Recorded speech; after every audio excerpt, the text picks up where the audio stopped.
Islampur block के सुजाली ग्राम पंचायत के तृणमूल प्रधान को हटाने और कानूनी कार्रवाई की मांग को लेकर निवासियों ने सड़क पर टायर जलाकर विरोध प्रदर्शन किया। धरना प्रदर्शन के दौरान सड़क पर टायर जलाकर प्रदर्शन किया। इस घटना से इलाके में तनाव फैल गया। खबर मिलते ही इस्लामपुर थाने की बड़ी संख्या में पुलिस मौके पर पहुंची और स्थिति को नियंत्रण में करने की कोशिश कर रही है। ज्ञात हो कि कमला गांव सुजाली ग्राम पंचायत के प्रधान पर आवास योजना के मकान के नाम पर असुली समेत भ्रष्टाचार के कई आरोप लगाए गए हैं।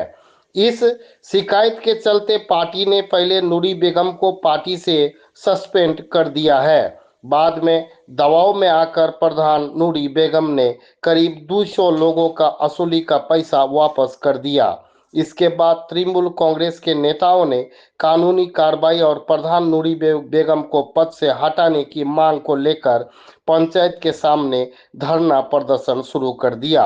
लगभग 11 दिन हो गए, लेकिन अब तक कोई समाधान नहीं होने पर क्षेत्रवासियों ने आज सड़क पर टायर जलाकर विरोध प्रदर्शन शुरू कर दिया। Bureau report, news Bharat. আমাদের দাবি যে নুরি বেগম যে আমাদের এখানকার সুজালি অঞ্চলের যে প্রধান, সে অনেক দুর্নীতি করেছে এবং তাকে আমার দলগত হিসাবে তাকে সাসপেন্ড করা হয়েছে। 11 দিন আমার এই যে আমরা ধর্নাতে বসেছি, এখনো পর্যন্ত ও পদত্যাগ করছে না। সেই জন্য মানুষ আজকে সুজালি অঞ্চলের সবাই বাড়ি থেকে বের হয়ে মোটামুটি 5 থেকে 7,000 মানুষ ধর্না স্থলে আসে পৌঁছে। তার বিরুদ্ধে যতক্ষণ পর্যন্ত নুরি বেগম প্রধানশিপ ছাড়বে না, ততক্ষণ পর্যন্ত আমাদের ঢুলিগা সুজালির যে জনগণ ততক্ষণ পর্যন্ত ছাড়বে না। দেখেন আমাদের এখানে জায়গা নাই, যেহেতু আমাদের এখানে জায়গা নেই তো মানুষ কোথায় থাকবে? পঞ্চায়েতে আমার অতটুকু জায়গা নাই। যা সুজালি অঞ্চলের মানুষ আজকে 7 থেকে 8,000 আজকে রাস্তায় নেমেছে।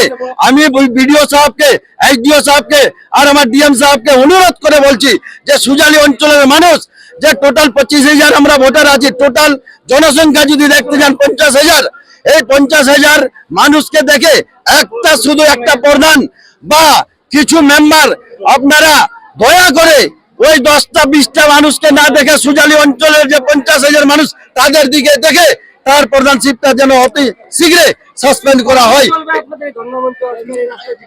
না, আমার ধর্ণামঞ্চ তো চলতেই থাকবে।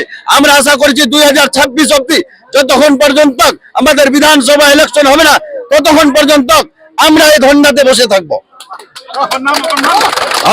দেখেন আমাদের আজকে 11 দিন থেকে ধর্ণা চলছে। ধর্ণাটা একটাই মাত্র আমাদের দাবি যে নুরি বেগম দুর্নীতি করেছে। নিজের এলাকার যে জমি, মাদ্রাসা মসজিদের জমি, সেগুলো নিজের নামে দখল করে নিয়েছে, রেকর্ড করে নিয়েছে। চা বাগানের জমি রেকর্ড করে নিয়েছে, তিস্তার জমি রেকর্ড করে নিয়েছে।